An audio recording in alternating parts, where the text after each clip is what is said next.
5 روش طلایی برای رفع چین و چروک پوست صورت. هلو گایز، چطورید بچه‌ها؟ داخل این ویدیو با هم روی 5 تا از روش‌های کارآمد برای رفع چین و چروک پوست صورت به صورت خانگی صحبت می‌کنیم.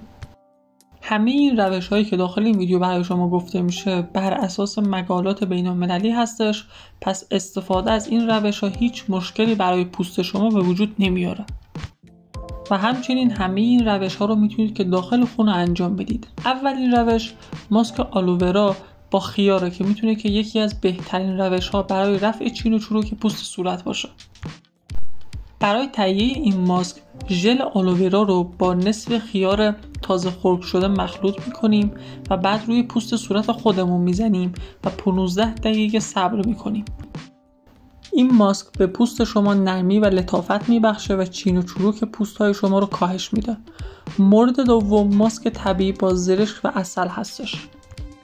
توی این روش ما زرشک رو با عسل، 1 قاشق عسل مخلوط میکنیم و سپس روی صورتمون میمالیم و 20 دقیقه صبر میکنیم و سپس هم با آب گرم صورتمون رو تمیز میکنیم و این ماسک میتونه که باعث شاداب شدن پوست ما بشه و همچنین چین و چروکش رو به شدت کاهش میده. ماسک و روش سوم ماسک ژله‌ای پرتقال با عسل هستش که ما 1 قاشق عسل رو با کمی پرتقال خرد شده مخلوط میکنیم که حالت خمیری به خودش بگیره. بعد روی پوست صورت خودمون میمالیم و بعد از اون 20 دقیقه صبر میکنیم و سپس صورتمون رو هم با آب گرم تمیز میکنیم. این کار باعث میشه که چین و چروک‌های صورتمون کامل رفع بشه و تبدیل بشه به یک پوست کاملا لطیف و نرم. روش سوم ماسک طبیعی آووکادو با روغن زیتون هستش که ما آووکادو رو با روغن زیتون مخلوط میکنیم. سعی میکنیم که آووکادو حالت خمیری به خودش بگیره و بعد از اینکه این دوتا رو با هم خمیر کردیم، مخلوط کردیم، روی صورت خودمون میزنیم و 20 دقیقه صبر میکنیم. بعد از اون هم حتما پوستمون رو باید تمیز بکنیم با آب گرم و این ماسک باعث تغذیه و نرمی پوست میشه و به رفع چین و چروک پوست ما کمک میکنه.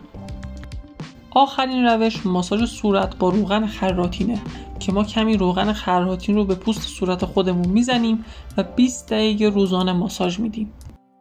پس از 1 ماه کاملا چین و چروک پوست ما رفع میشه و باعث میشه که پوست لطیف و شادابی داشته باشیم.